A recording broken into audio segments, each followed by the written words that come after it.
Lauren Leader, go ahead. Well, I love this, Maggie, and Mika knows I love a rewriting of history that fills in the pictures where we've never had it. And I was curious about what you feel like were really the big turning points in terms of, you know, the sort of elevation of women in the sport. Obviously, I think about women like FloJo and, of course, now Sha'Carri. But how much did Title IX make a difference as a turning point in terms of, like, sort of the seriousness with which women could participate in sports, like running at the highest level? I mean, Title IX has definitely made a huge difference just in the way that women's sports is perceived, right? But it took time. I mean, the women's Olympic marathon did not exist until 1984.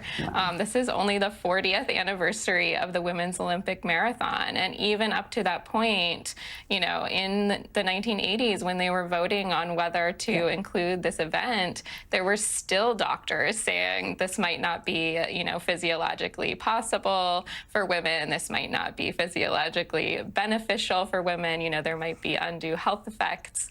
So, you know, we've had to fight these myths so far along the way. And, you know, Title IX is one step, but there have been so many steps before that of women doing things when they were told they were not able to and when they had no access. So what's next? Because you know, obviously now we do have these like big sports stars and the Olympics are coming, and, you know, a lot of these runners are becoming household names. You mentioned that they are paid very small amounts of money on the dollar relative to their male counterparts. So what do we need to do now to make sure that women's sports in the running arena, you know, is fair and on par with that of the men?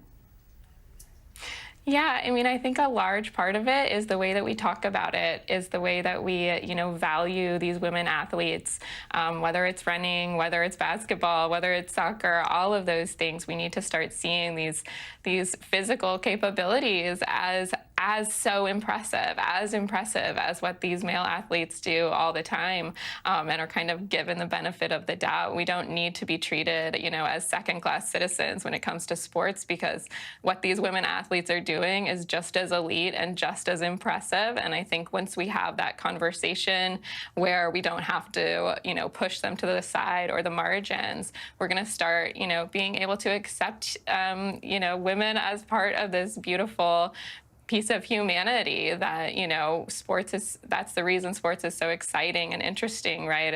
As we love to see people push themselves to their limits, and, you know, women are just as capable of that as men are. The new book is entitled Better, Faster, Farther: How Running Changed Everything We Know About Women. It's on sale now. Maggie Mertens, thank you so much for coming on the show and for writing this book. And for more with Maggie, check out our interview with her at knowyourvalue.com. This is obviously a big-time KYV story. We appreciate it. And up next...